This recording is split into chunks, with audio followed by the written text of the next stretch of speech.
Maybe it'll work. Okay.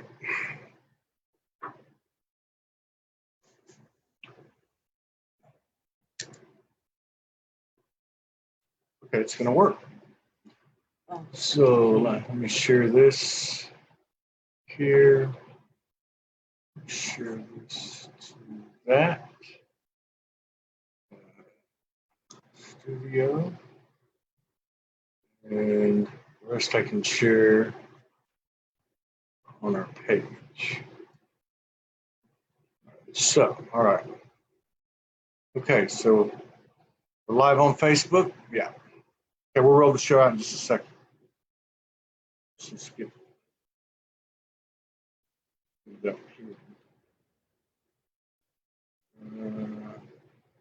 We should.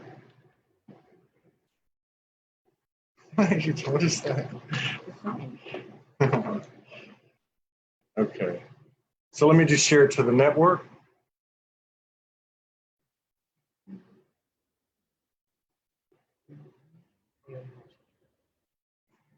Yes, it is. So let's go 1, 2, 3, 4,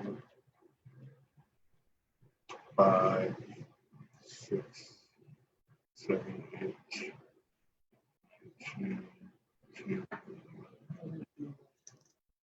Okay.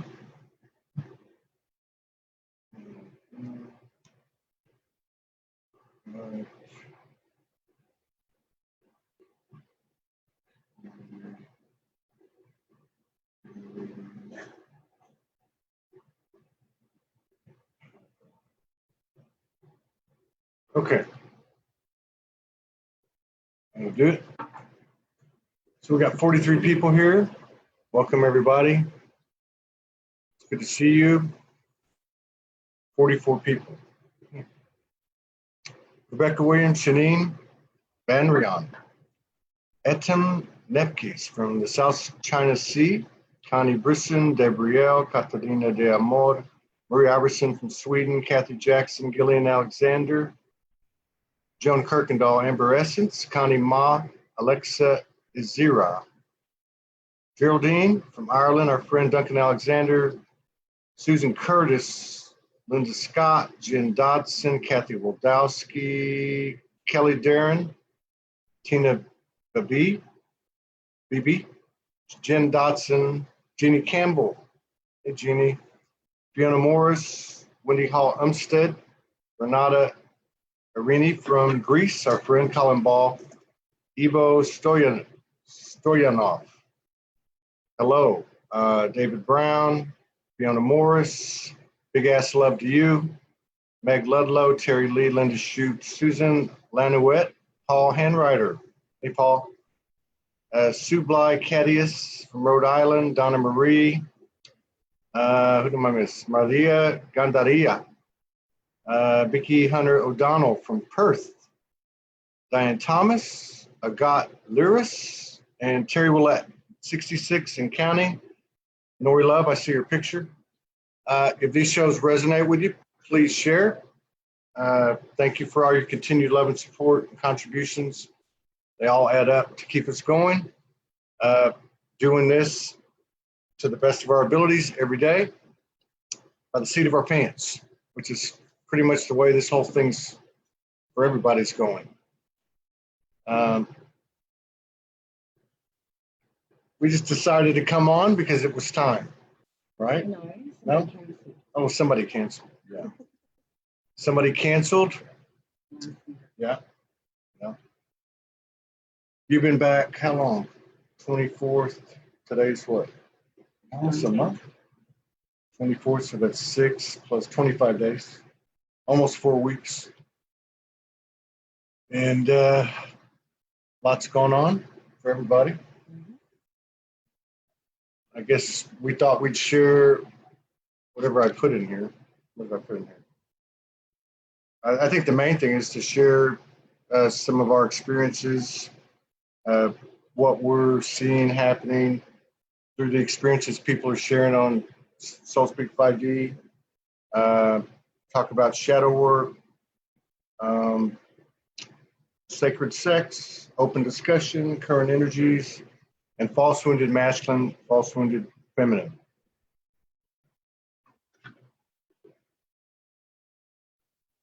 I'm gonna ask you a question. So I know a lot of Soulogy is growing really fast, and has been, but it's really grown at a really fast pace lately. And I don't know if a lot of people know. By the way, none of this is rehearsed as usual. We just do everything spontaneously like we do on the show. I don't know, a lot of people really don't know that Morgan, like many of these particularly feminine souls that have come on the show, has been connecting for about 20 years, done a lot of this stuff early, like so many of these women that have stepped up recently and told their stories. She's like many, a receiver, a transmitter, gets intel before it hits collectively, is able to read what's going on pretty well.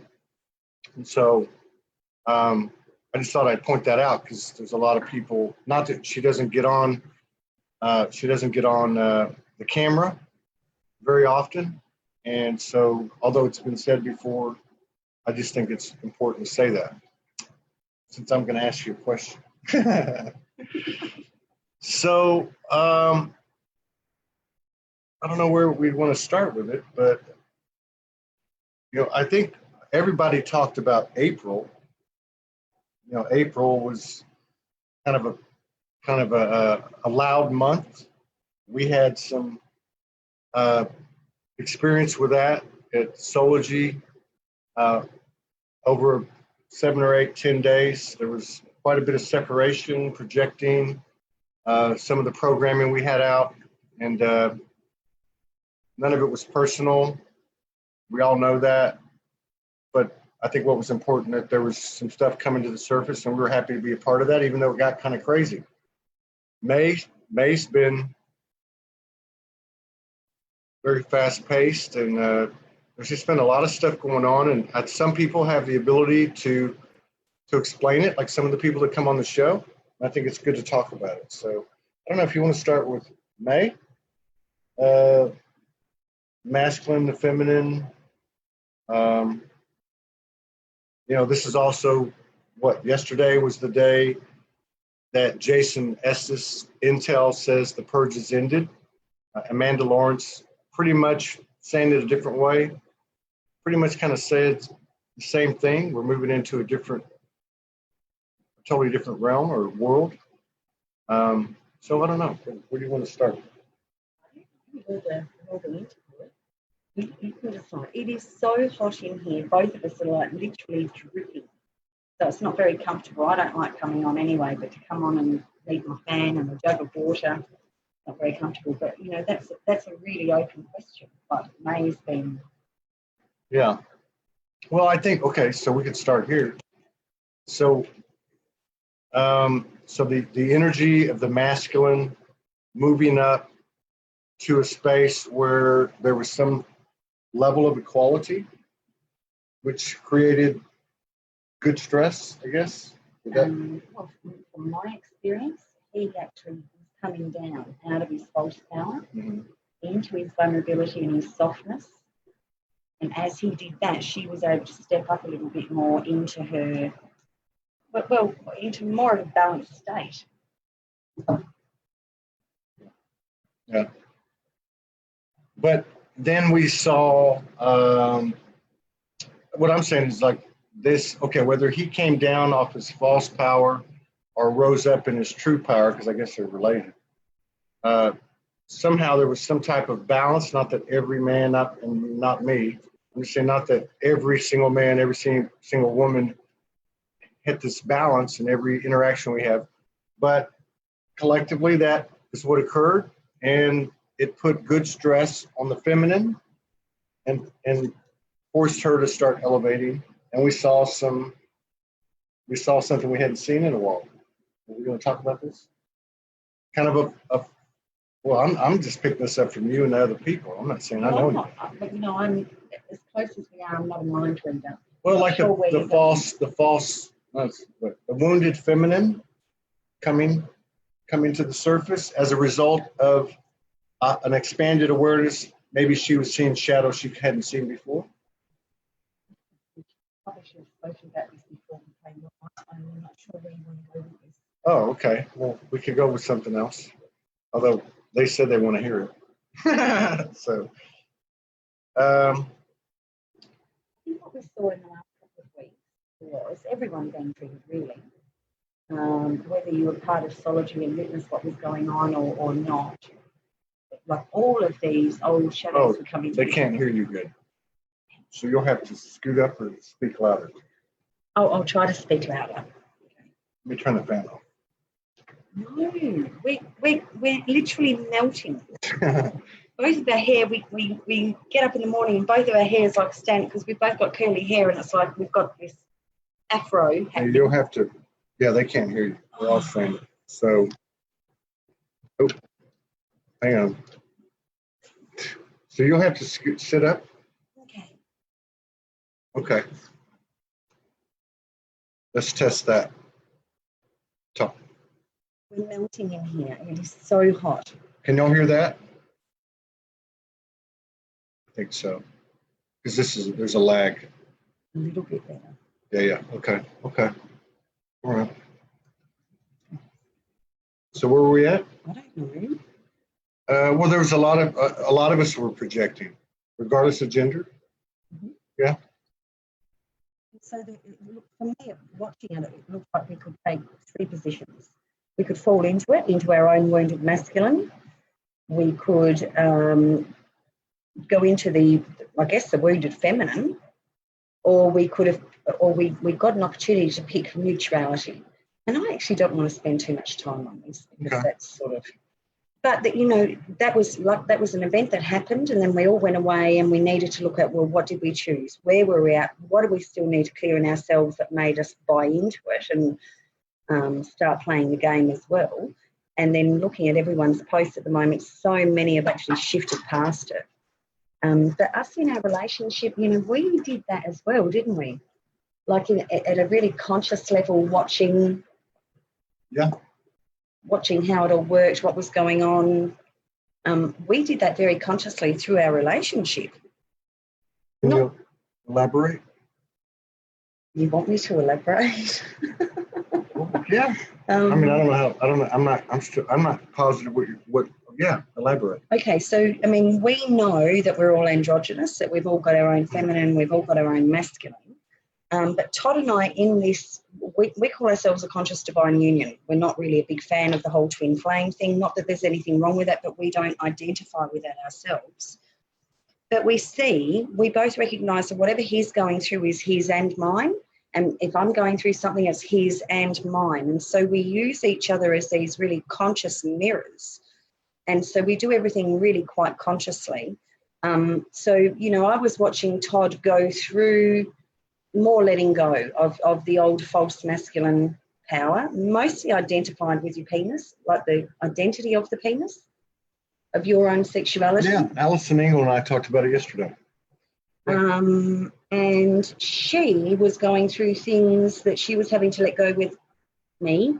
I was having to let go of where I overgave or overdid or overcompensated. Not that I do too much of that, but and it was in readiness, and we actually experienced a moment that, as he gave up, hopefully, the last of the false masculine power, almost at the same time, I guess it was within a few hours, a short period, wasn't it? Yeah. She actually stepped in. I stepped more into my own. I stepped up, he stepped down. That's how I would explain that. Yeah. And from. Oh, what happened there? Did it go off? Oh. So, shadow work. I think shadow work is a big subject for me. It is because it's taken me a long time. I love what Alison Engel had to say yesterday. It's taken me a long time, and I can't believe that I'm totally unique in this. Let me just state this comment real quick from Allison. I feel a power was coming through the transparency. Bigness wants to advance instead of being negated. But what I was going to say is that I think we all have resisted the shadow, and we all want to get through the shadow. And I'm speaking from my own perspective, working with a practitioner for almost 4 years. So we all want to get past the shadow where we don't have to deal with the shadow anymore. And I've come to realize over the last couple of weeks, when I broke through this final piece at this level of the false masculine, or the wounded masculine, or the over-identification with the physical as a masculine, I came to terms with the fact that the shadow will always be there, and it's actually my friend. It's actually the only way to elevate my light. And I feel like this is an important message. Allison talked about it yesterday. Morgan's been talking about it for a long, long time. The lady, Sophie Gregray from France, this morning talked about it very powerfully, very subtly, and very, very relaxed and naturally. She just explained that that's the key. And I think that's something that we all can openly talk about and support each other. Yeah, so that's important. Mm-hmm. Go ahead. Personally, myself, I'm very, very passionate about the shadow. I have been, you know, maybe we could come up inner work, but you know, maybe we could come up with a better word for it. I personally love it. You know, everything that I see outside of myself that triggers me or whatever, I always brought into myself. In the very beginning, I showed Todd many tools how to do that. And in the first few weeks I spent with him, he would go and do the work for 6, 7, 8, 9 hours a day. And it was phenomenal. And the more that he did, the more he transformed, the clearer he became.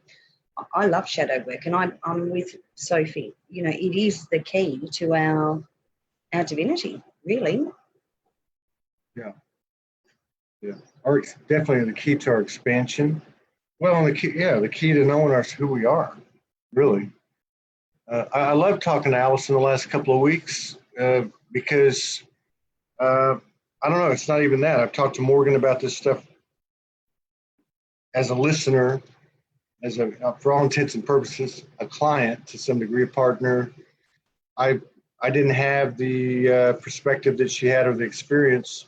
So it's really good to be hearing people getting away from this light worker mentality of everything is fluffy, love, and light into a mentality of becoming what you said, shadow workers instead of light workers, or shadow eaters, or sin eaters, you know, where we actually aren't afraid to face the demons that we all experience in life, which the most prominent are in our own personal experience, from our own personal perspective, that nobody else can see. You know, somebody wrote something today, I forget who it was because I love to give them credit, that, what was it? The something about is in the secrets. Oh, the illness is in the secrets we keep. The illnesses are in the secrets we keep. I thought that was really profound. So a couple of comments here. People, Evo would like to speak about shadow work and other aspects of life. This is in regard to anyone who would like to come on to Soul Speaks 5D. Contact Morgan. Mm-hmm. Yeah. And be patient. Be patient. And I've got about 80 people waiting to be scheduled and booked. So yeah, please message me, but be patient. It'll happen. I think we're virtually booked out for May. Yeah. Half booked out for June. Yeah. But yeah, please feel free to contact me, but please be patient. Yeah. Yeah. Here. I think this is important to go back over. Really? How open do you want to be about that? We can be as open. Look, my friend Allison said something about transparency. So I have no problem. I think there's been a big opportunity or energy made available, and or a lot of masculine energy broke through to albeit temporary, level of equality with the feminine energy, because as I understand it, the masculine energy comes up, good stress is put into the equation, and the feminine then pushes up through the shadows to a higher light, and then it just keeps going, right? And I feel like we've just reached that point. yes. And so in regard to that, I have been for probably a year been saying that I would like to assist the masculine energy in getting to a higher point, a point of balance with the feminine energy, not knowing how to do it, but just having the desire to do it. So I really feel like that the experiences, we really could go back through our whole relationship, but I think it's really been profound and clear what's happened both recently and what happened in the past from a masculine perspective in an effort to facilitate or assist or contribute to the expansion of the masculine energy. So I'm willing to talk about anything that you want to talk about. And we don't have to laugh about it. We can talk about it. I've got no problem with it, but you're going to have to start. I'm going to do a quick skim from the beginning. When Todd and I first met, we started practicing what I call Heriascamos. And it wasn't cyber sex, but it was allowing the two energies to merge as one. And we went up through the chakras. You know, the work that we did through the sacral chakra would always cause or create that whole sexual the whole human sexual feelings or whatever. Yeah. But we just kept going past that, and we consciously merged every single chakra. And with every chakra that was merged, we became more and more one. I'm really quite visual, so I could always see what was going on. So I knew that when we really did this work properly, that the next phase had to be experiencing that energy embodied, anchored, you know, through the actual human beings, not through the energetic field or dimensions or whatever. So all those incredible experiences that we had, consciously merging our chakras. And I think the gift that we had is that we both committed from the very beginning that we would remain celibate, that this was never going to be about 3D human sex, that we sort of knew what we were doing, we sort of didn't, you know, but I trusted that everything that I've been taught through Heriascamos, which is two souls merging consciously to become one, and the two human beings actually, when they're consciously doing it, experience the exact same sensations, feelings, merging of everything as one through dimensions. Yeah. So we always knew that, well, I particularly always knew, and you sort of worked it out recently, that whatever we experience up here in dimensions or through our multi-dimensional aspects, at some point we've got to anchor and bring that down into these human physical vessels. And so we feel that in the last couple of weeks, we finally reached that point, you know, where our connection, I mean, most days we lay side by side, we put, you know, palm to palm, and everything just starts happening. But all of that stuff that we used to experience in dimension is now happening at the physical level, where the two human physical beings don't have to do anything that actually looks like the old 3D sex paradigm. Now, this is going to be a bit tricky because there's going to be a lot of people perhaps defending, well, what's wrong with sex? We're not saying there is anything wrong with sex, but the things that are possible when you detach from everything that we've been taught are just mind-blowing, absolutely mind-blowing. For example, yesterday Todd was it yesterday or the day before? I don't remember. Todd put his hand on my back, and, you know, anything he intends or touch it, he can touch my ear, my nose, like anything. When his pure love is coming through, my whole body experiences his love, and I guess you would call it a cosmic orgasm, which is different than a physical orgasm, although it can be that as well. Yeah. But he put his hand on my back, and for the first 5-10 seconds, I felt his hand on my back. But then for the next 5 or 10 seconds, I felt it as my hand on my own back. So, and we've had experiences before. I mean, we're at a point now where every single thing that I experience, he experiences, and vice versa. So, gosh, how? So if he touches my shoulder and creates a physical female orgasm in me, he experiences it at exactly the same time. And vice versa. You know, if he experiences the male orgasm, which is actually the male orgasm is disappearing, he's actually experiencing what I would call the female orgasm, or even more than that. Yeah, I don't know if it's a Or cosmic body conscious orgasm. Like a cosmic orgasm or soulgasm in the physicality though. I want to make sure that I hit on this point, because I really feel like that I can help, or at least share the experience from the man's perspective, not just for the men or the masculine energies, but also for the feminine. So maybe they have a better understanding. I don't know. I'm just going to say it. So, because I think we should talk about some of the experiences that we've had. We should talk about the fact that I've had 100 soulgasms in an hour and a half. No, 4 hours. Well, that was the other time. So, but there was this whole thing. I think that the masculine wound, and some of this I'm actually relaying from the personal transmissions I received over the last 10 days or so.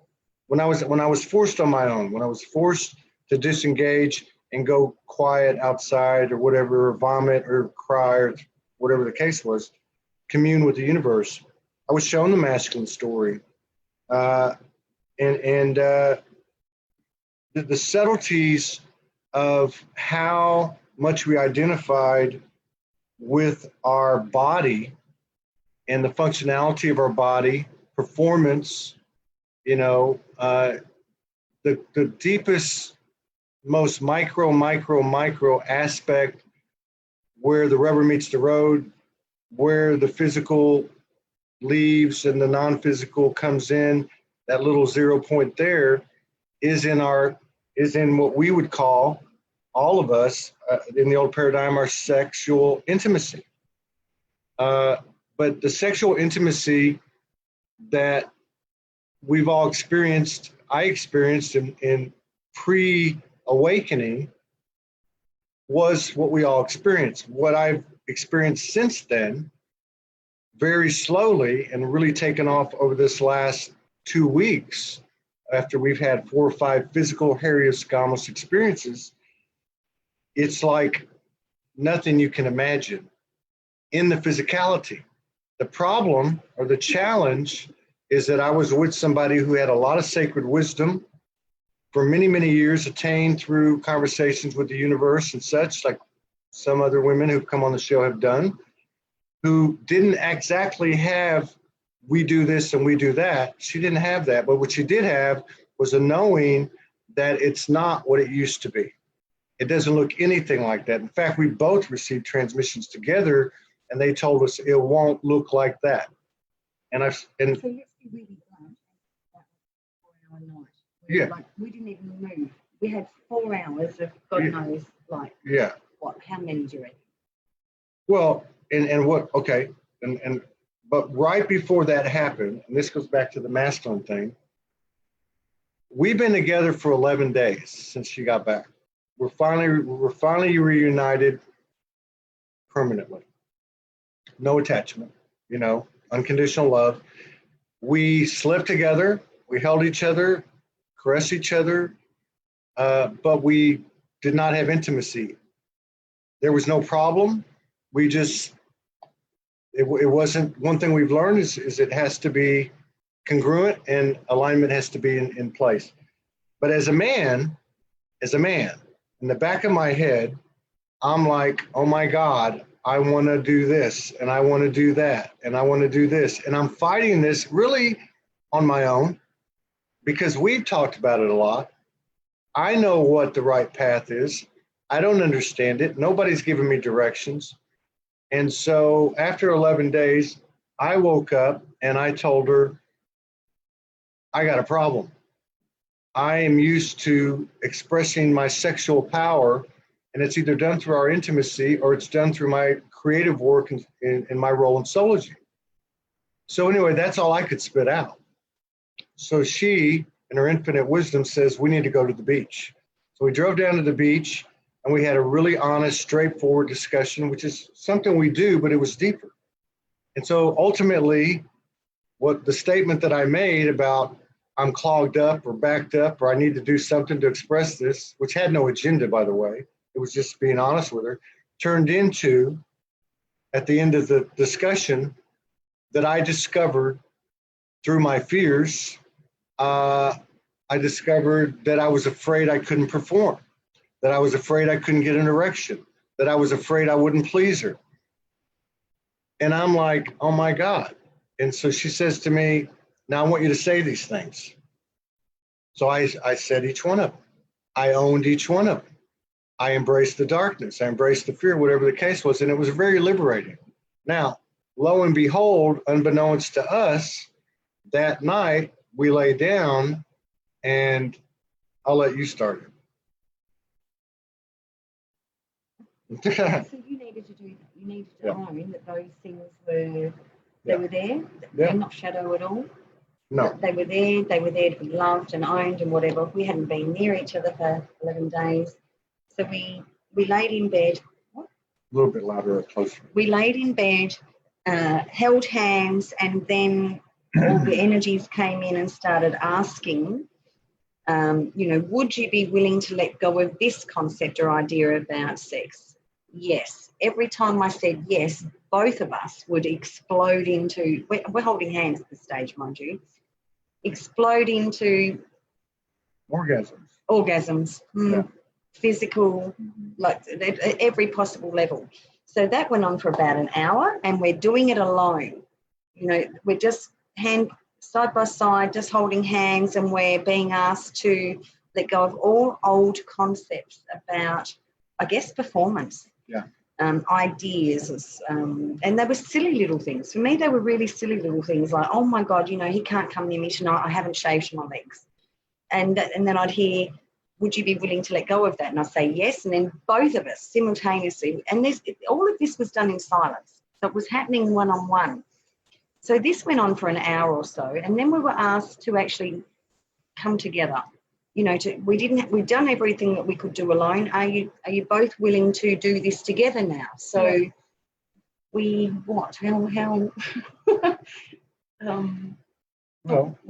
us. So everybody loves the transparency they're saying. Transparency. So basically what happened was, and this was an extremely telepathic.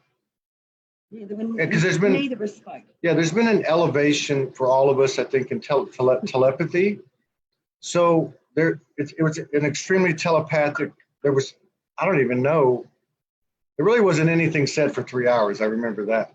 But anyway, so what ended up happening was after about an hour, I knew to touch her, and I like just move my hand up to her arm, and then basically what happened is I would just say that we got into what you would call missionary position, but there was a difference. There was never a thrust.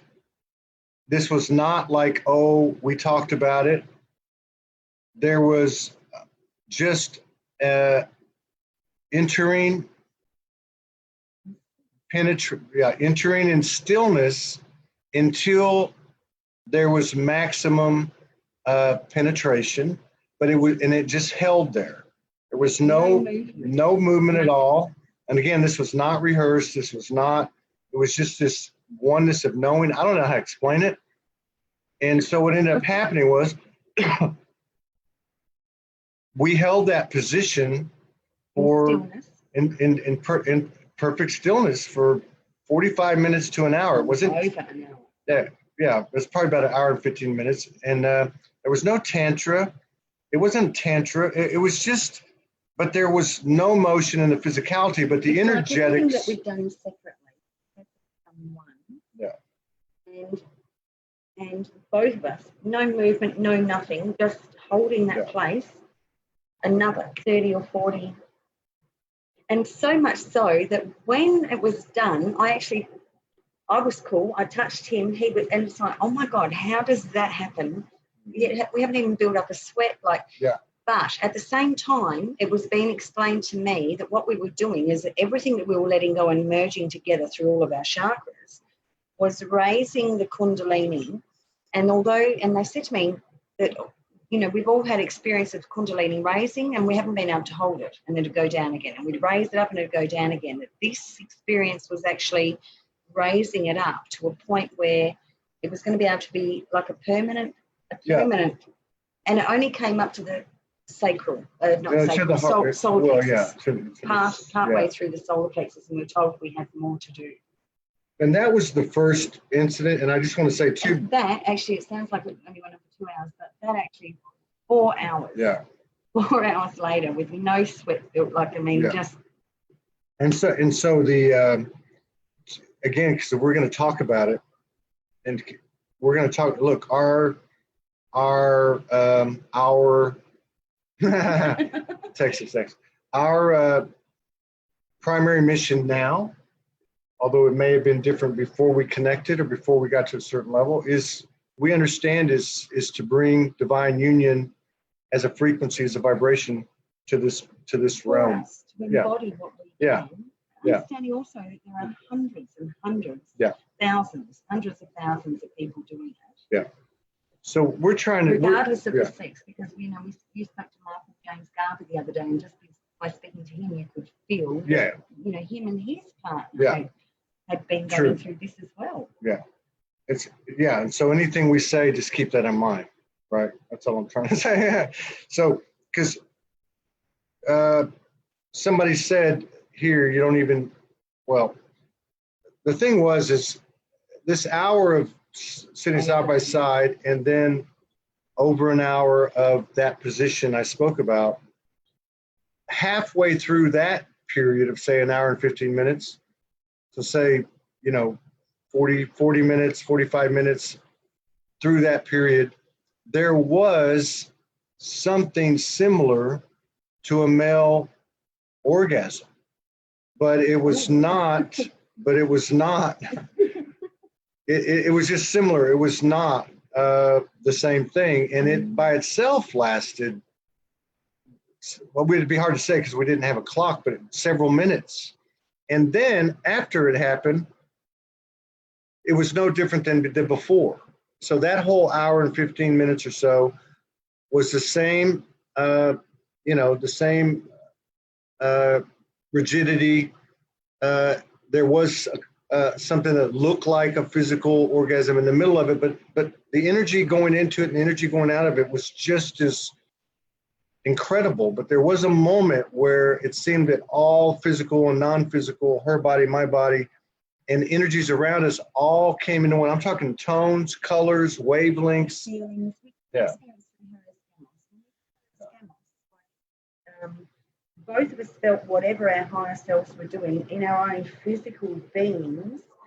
This was, and I think after the 4 hours it was over, you said to me, oh my God, that was actually literally physical hieroskamos, where the two humans don't even have to move and their bodies experience hieroskamos, which is far, far, far greater than any physical human sexual experience and I've ever felt in my life, and you said the same thing.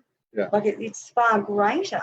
And so we've been, and we had, different experiences for the next 4 or 5 nights till Sasha arrived. And she's right next door to us, so we sort of had to well, we were noisy or anything. Yeah, and I think, it was it's a perfect integration. Yeah. Because we're still trying to understand, like, oh my God, what was all of that? What is that? Why didn't we know this was possible? And what we've learned to understand, I think one of the smartest things we did was we both committed to celibacy. Yeah. And then we both, well, me, I definitely committed to it, and I think you're just getting it now, is that everything that we've been taught, like we were shown through that period that the masculine energy has always wanted to penetrate the feminine energy. And it wasn't necessarily the right thing to do, but, that was all that had been taught and all that we knew at this stage. But by him holding back, he actually allows her to come up and meet him. So this, you know, receiving and penetration, or, you know, the whole, all of that is not necessary. And it's not to say that those things won't come back in again either, but energetically, we're doing what we're energetically told to do, which is going totally against what we've been taught for so long.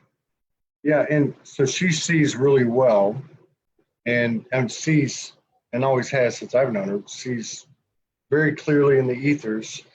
And so as she explained what she was seeing to me, and we talked about it, explaining that she was watching our higher selves kind of do everything, do 100 points of 100 different things or whatever, where we were doing the physical, a very small part of that. But the energetics of everything she was seeing that we were doing in the ethers didn't affect our bodies. Yeah, was actually. We didn't have to do anything, and we're having the absolute time of our lives. Yeah. The most phenomenal, you know, without even having to move, really, not even working up a sweat, and yet we experienced all of that bliss and joy and sexual energy, and I was watching them do everything. Yeah. And I think each time something finished, we'd go, oh my God. And each thing took like an hour or something, didn't it? But we'd feel like it had taken 3 or 4 minutes for us. And then we were shocked at how much time went by. So it was like time slowed down to show the human form, everything that happened dimensionally, allowed our human form to experience it. And yet we're laying there almost in a, well, not meditation state, but a really relaxed. Well, and I think part of the reason that this is so, there's many reasons, but part of the reasons it's so important is because I see my friend Nicole Rochester. She was saying she had seen colored mandalas on her divine masculine's back, because I had seen that on Morgan's and written about it. But one of the reasons it's so important is we're getting, and we're no different. I know that when there's something to do with this level of frequency, there's been people mentioned it here. We talked to a couple of people right after this happened. They kind of received the same thing, had a similar experience alone.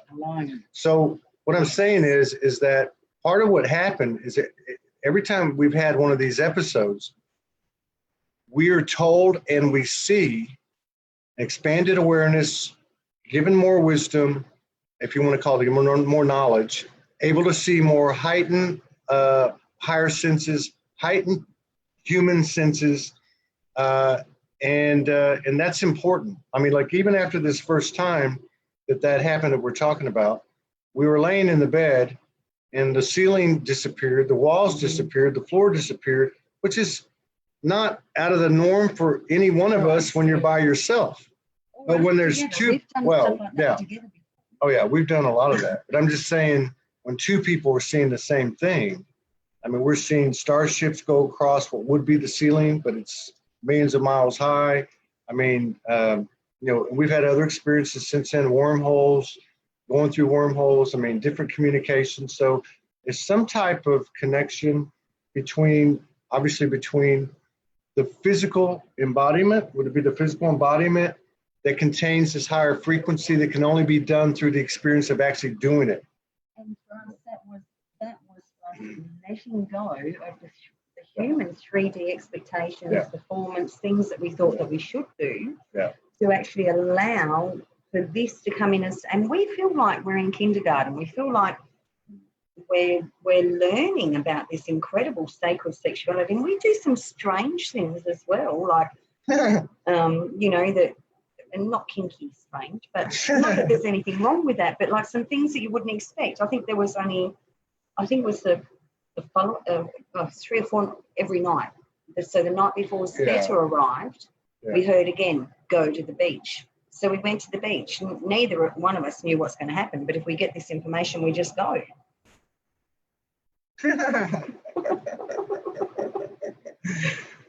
Well, you might as well keep going.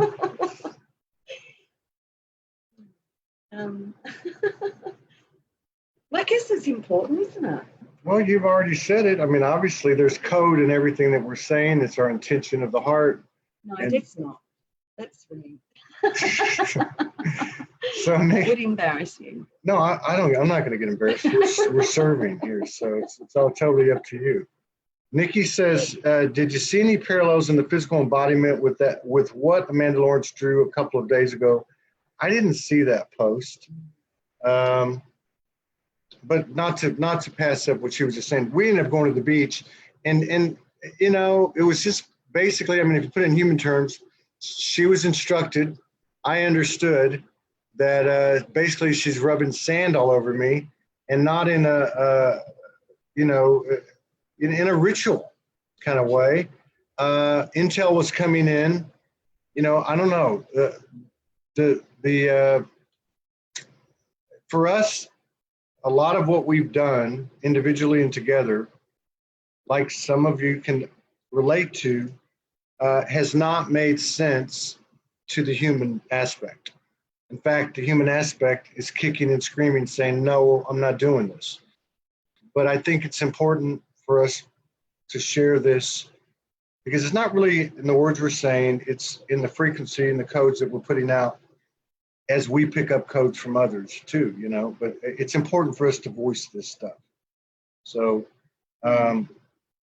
it's, so, yeah. So, yeah, but, so the thing is, did you want to add anything else to that? No, Okay, you're just thinking. So we had, I think we had 4 incidents. Well, you know what? It's important too to talk about the human aspect. So the first night it happened that we described to you.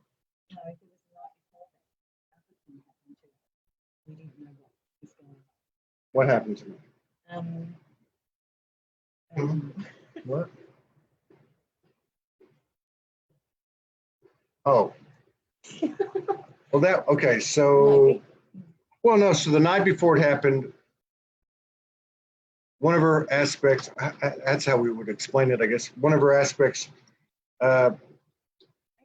activated me in a way that was, it just wasn't something any of us would think of. And it wasn't anything bad or kinky. It was just, it literally a physical activation instructed by the higher self. What I was getting at is after the first incident that we described earlier, we went back the second night. And of course, the human, desire or reaction is let's do it again. And we attempted to, and it didn't work. So we learned real quick that night that what Morgan always says, you cannot use the energy of force. So then, or attachment. So the next night, which would have been the third night, we had physical helioscomus again. And again, it was totally different than the first night. It was totally without thinking. It was operating intuitively. And again, the walls disappear, the ceiling, and we start getting this intel. So there's a direct relation to it, but we're not saying that it has to be with 2, because we did talk to some people, and a couple of people made comments here that they had something very similar. They don't have all the answers. I noticed one of the comments. We haven't mentioned on that night, everything that came up was like self-consciousness. It was about shame. It was about shame around sexuality. Mm-hmm. It was specifically clear, and they told us. They actually said, we're clearing out, not just for you two doing this consciously, but at a collective level, the sacral was getting a massive cleansing, a really huge, massive cleansing. And then we spoke to another woman the next day who was on her own, who had the same experience. I think I did a very small post on it, and there were a lot of people agreeing. We were just very fortunate or blessed or lucky or whatever that we get to do this consciously together. I think this is, Valerie Peterman says, sand is millions of tiny quartz crystals. So I don't know why she said that. Well, let's put it this way. He had sand coming out of him from all sorts of places for days. He's moving and like something would drop out of his ears. But, you know what? I never thought of that. But think about all the crystals that were cleansing your body. Something like that. Divineness says expanding and collapsing. I thought I read it as expanding and exfoliating. You said you felt like you've been exposed. Right. So, yeah, we're just trying to put this. Now she says quartz is a quantum generator. So we're trying to put this out because, and we knew we would be talking about it.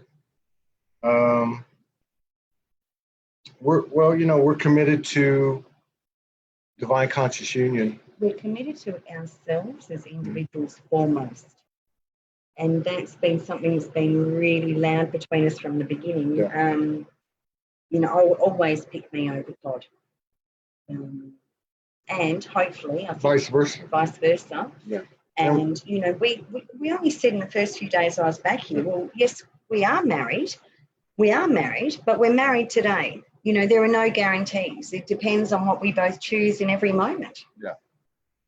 Yeah. Mm-hmm. But that's true for all of us, right? Yeah. So what else did you want to cover?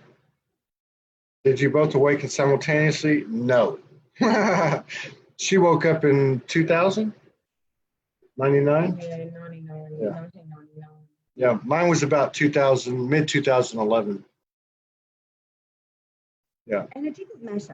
You know what? It didn't matter. It only matters, well, from my perspective, it only matters if there's one person in there that's done enough shadow work to hold the space for the other to do theirs, then it doesn't matter. And I understood quite early in our relationship that if this was who I thought he was, and I don't have a name for him, like I said before, I don't identify with the whole twin flame thing or whatever, not to make that wrong either, but for me, I feel like we are a divine conscious union couple. We're currently choosing to be together, to do this work together, and we'll be together for as long as we both have that. I forgot what I was going to say, as usual. It didn't matter that he was more asleep. It mattered that I'd done enough to be able to hold the space and have the patience and have as much unconditional love as possible. Not to say that I didn't tell him off every now and again, but, to hold the space and share the tools and not do it for him. Not do anything for him, but trust and have full faith that he would do it for himself. I remember saying to his mum, I'm going to use the love that he has for me, like take advantage of that until he aligns with the love that he is himself. And that's what I did. And he did it. What are you doing? I'm looking something up. Keep going. Well, I'm done. Oh, you're done. Yeah. Well, that's true for anybody, right? I mean, I think we've arrived to a certain place where we can't do it for anyone. If you can't save anybody, you can't fix anybody. We're all on our own. And I guess when you're in a relationship, be it a divine conscious union or any other type of one-on-one relationship, parent to child or even child to parent or whatever, we can't fix anybody. We've got to get out of that old paradigm that we can do that, because it's really just a distraction. You step into your wanting to fix someone. You're actually into the parent-child relationship or a wounded healer archetype. You know, as soon as you think that you want to fix somebody else. Yeah. Well, like you've told me many times, it's just a distraction. There's a difference between serving, as we're all learning to do, by serving ourselves first, in the pure sense, out of self-respect, self-honor, self-love, than serving as a distraction, saying I'm a good person because I do this, this, and this, and avoiding your own shift, right? Your own BS. I think we should mention this thing here. Yeah, not today. Okay. Yeah, I just think it's something that. Today. Yeah. Okay. Yeah. When in doubt, I listen to her. But I think that's really indicative of the whole equation, at least in this realm, in this place and time. Is we all came from the mother. the masculine was born of the mother. And that's how the cycle begins. That's how the cycle of life, the circle of life starts and ends. And I don't see anything wrong with that. Everyone has to stand in their own power and their own sovereignty. She brings up a great point to me over and over again as I was resisting my own role as a masculine. This went on for 2-3 years, is that, yeah, we're all androgynous souls, but I came here as a man, she came here as a woman. And I think we all have to totally embrace what we are, and that's a big part of it, because that's really the first line of separation and the core of duality, this duality experience. So whatever it is that you live, I do that for myself. I came here, I chose to be a woman, I chose to enter into a divine conscious union, and that's my role. So I fully embrace that. So I say to Todd, I've come here as a woman to embrace that divine feminine energy. Yeah. You've done that. And I'm aware that there are some people, beautiful people, that have gone, I'm here as a man, but I feel this feminine energy. I need to embrace that fully. You know, whatever our thing is, if we're just embracing our own thing fully, what I've been watching is so many people saying, we're one, you know, we're all androgynous and actually bypassing their own individual thing that they need to embrace for themselves foremost. That's what I meant by that. yeah. You know, it's not that everyone is just a man or just a woman, but embracing this, the fullness of who you are. Yeah. Plenty of men on this planet that are carrying a bigger feminine energy, and vice versa. Yeah. But full embracement of who you are foremost and your role that you actually want to partake in, for me, felt very powerful. Yeah. What else? Anything else? Well, I don't know. You wrote the write-up. We've been on 56 minutes. We should go an hour. The write-up is, I think we've talked about everything. Any significant questions? Yeah. Does anybody have any questions about anything, or Soulogy, or themselves? Or Or, we can ask yeah. questions about yeah.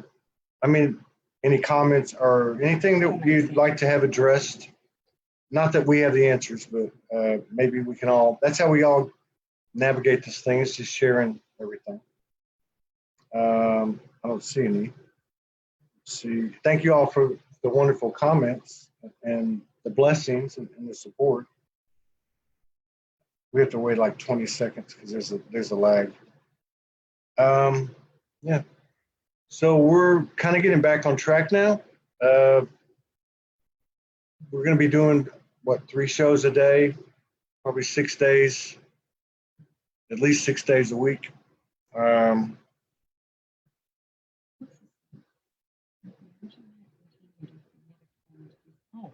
Absolutely, I would. Well, you have to tell them what the question is. So Valerie has, well, you can do that. Valerie Peterman says, would you have continued if it never came into physical being? Yes, absolutely. Continued the relationship? Would I have continued? I think she means, you know, would I have kept going down this track? When I met Todd, the last thing on my mind was having a relationship of any sort, even though 12 months beforehand, I'd actually made a commitment to myself. I am never doing that again. I'm not having a 3D relationship again. I'd rather be on my own forever, than do that whole 3D thing again. So I actually wrote down a list. If I was going to be in a relationship, what would it look like? And I put able to communicate, you know, a big heart, willing to look at themselves, you know, didn't ask for anything specific, but, you know, if I was going to put myself through a relationship again, then these were the things that I would need. But I also came to terms with, and I'd rather be alone, if it's that or nothing. Yeah. So, and I continued my work for years.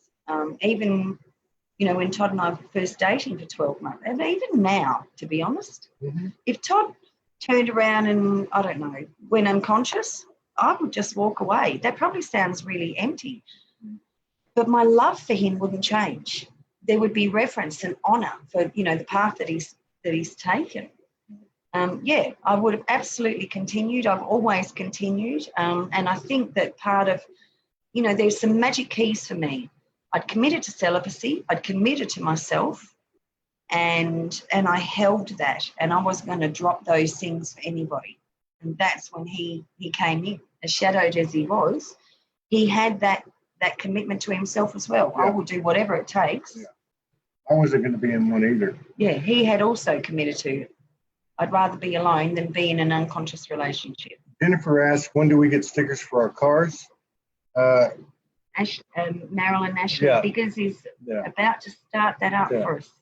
Yeah, there's some conversations being had as of yesterday about merchandise. As Michael Van Patten's still connecting the dots on the website, and we're making progress. So that's part of it.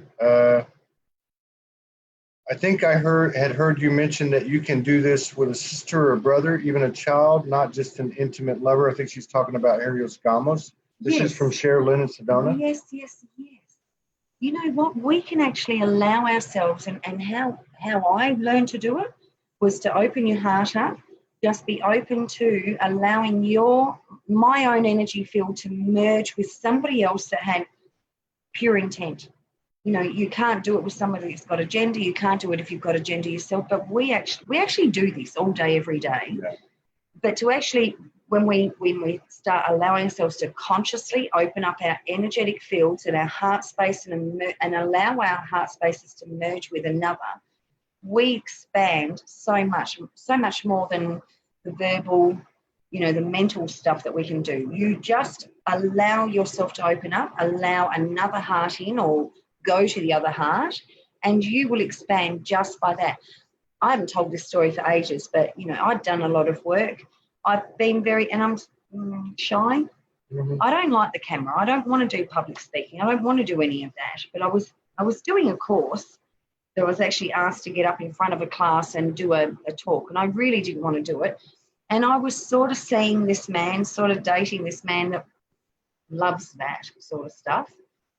So the next soul merging we did, we set the intention to allow our throat chakras to merge. What I did that talk in front of a whole class, didn't even blink an eyelid. Not only that, but I started writing poetry, which I'd not done in my life.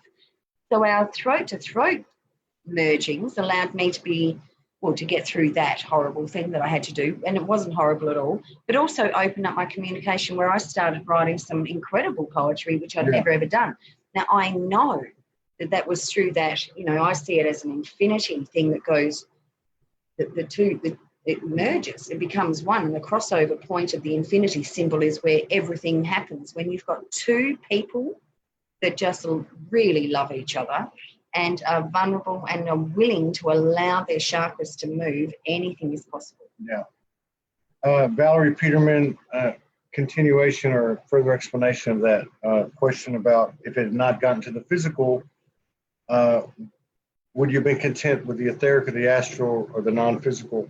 We both have said to each other that if we never had the old physical intimacy, we're still locked in. We both are not prude. We both enjoy what looked like the old physical intimacy, and we both expect that it will probably kind of happen, but we're not going to force anything, and we would give it up. It's not a prerequisite for us to be content with the etherical. Yes, we would have, but we had a bigger driver that said you need to meet now. And I think this is what happens is we have these experiences in dimension, and if we're having those experiences in dimension, and I guess it's every individual can choose, but for us it was okay. For me, I had this burning thing until I've embodied it and anchored it and experienced it as a reality. For me, it's not real. Gaia Man, Todd, I know you like beer. Would that affect much on vibrations? I don't really understand that, but if you want to be present, be present. And sometimes you can do things, sometimes you can't. That's what I would say. You have a comment on that? I don't really like beer. Okay, let's see. Thank you. I don't see anything else. Yeah, No. Sweet surrender, you bet just said. Yes. Oh Yeah. my God, it's one of the things that both of us do. Yeah. Surrender. Constantly. Just surrender. Through this last shift for the masculine that I went through, which was just in the last week, she, being the cosmic weather vane that she is, knew what was coming in, and she said it would be in your best interest over the next few days to say, I surrender, I surrender, I surrender. And I did a lot of that. And talking to Duncan Alexander and some other men, some of that was done on camera. They pretty much did the same thing. So yeah, surrender is a big deal, no doubt. Let's see here. Okay, so I think that's it, unless you got anything else you want to talk about. Yeah. All right, let's see what this is. On Zoom, Melissa Dehan, we had a great show yesterday. She said, this is absolute magic. I'm not settling for anything less than this in my future. Which is basically what I said to myself. And me I too. would rather have zero relationship and die alone than do a 3D conscious relationship again. Yeah. And then I just focused on myself. And I did shadow work, actually, for years and years and years. But Oh, I like this kind. I made that the priority. Just work on myself constantly. And I said the same thing to myself long before I met her. Renata, our friend in Greece, she says that after all the work in the astral, everything adds up here in the physical. And I really think that, people talk about spiritual bypassing. We also limit ourselves in many ways.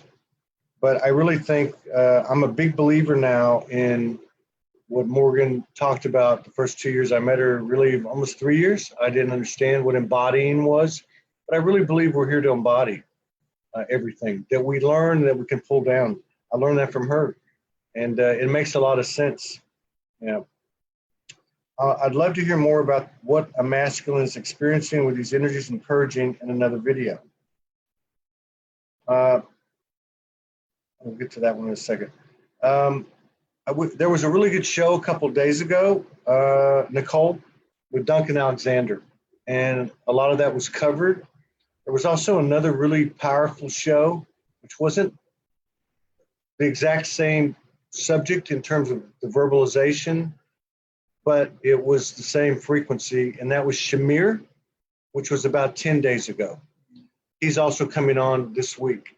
So I would say just keep looking for more. And if anyone has any suggestions, specific suggestions of what they'd like to see, just send more. English spoke about it yesterday too, and then she spoke about erectile dysfunction. It can come down into the physical and affect it to that degree. But really it was, from my observation, is that Todd had to numerous times just keep letting go of this idea of what he was meant to be doing.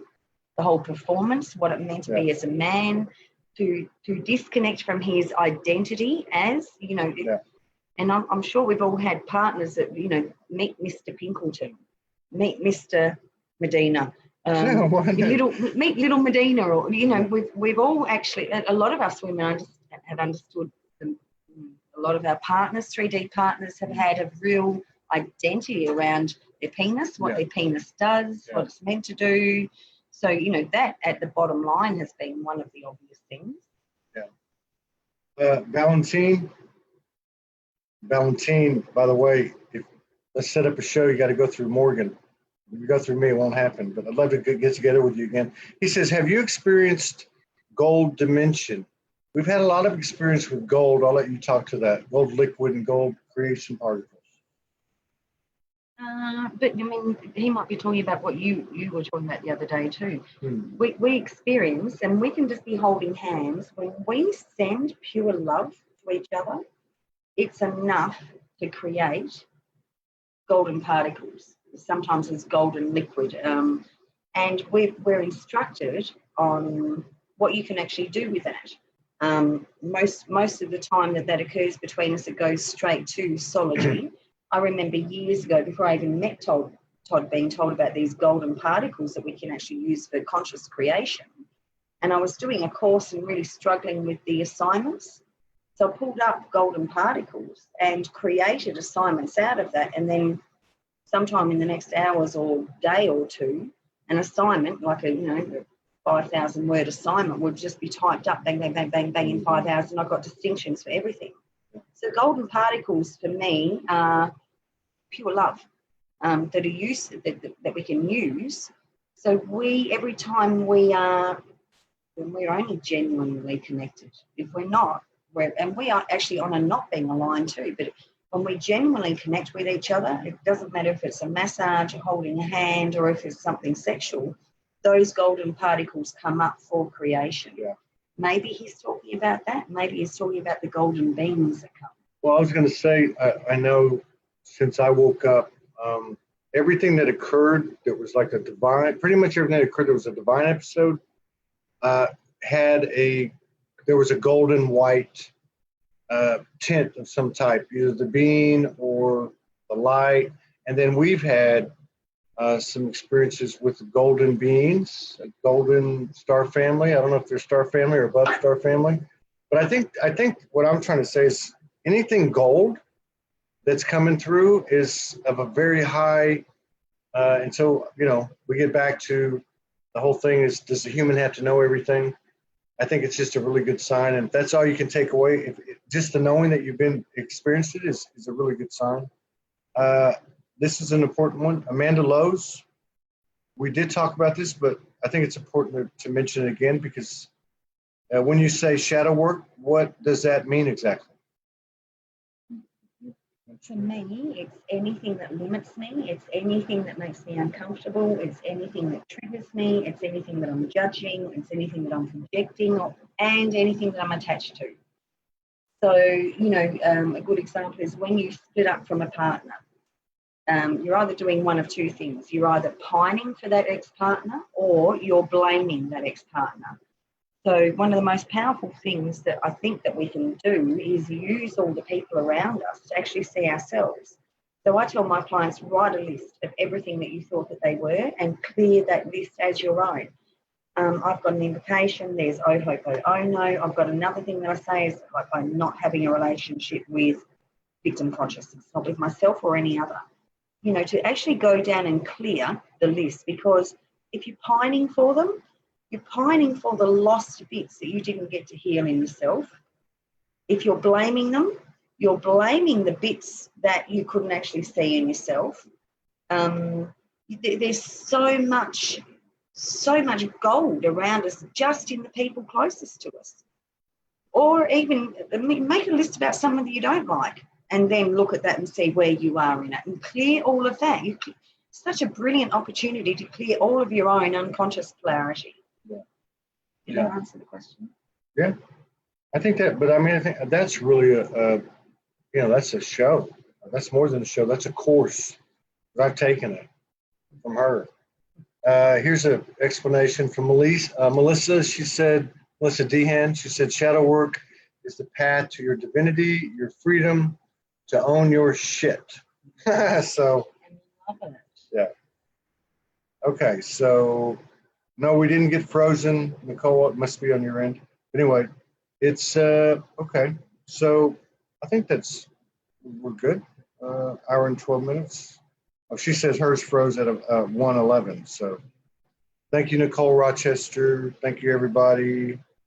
Anything else to say? Yeah, so we got shows tomorrow. We'll be back tomorrow. And I think we're done for the day, right? It's 1 o'clock. Yeah. Yep. So that'll be it, unless maybe we do a round table open mic.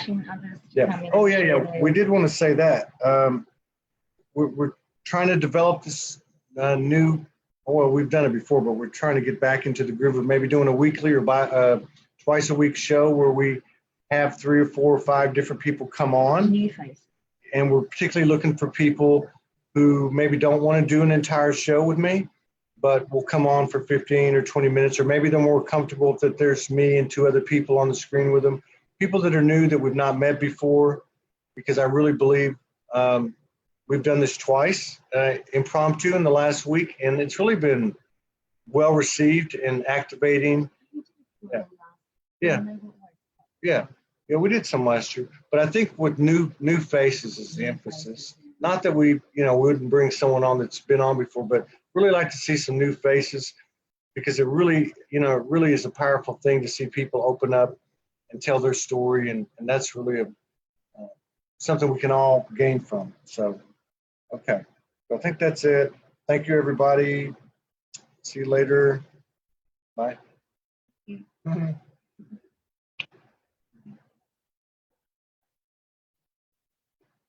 Nice.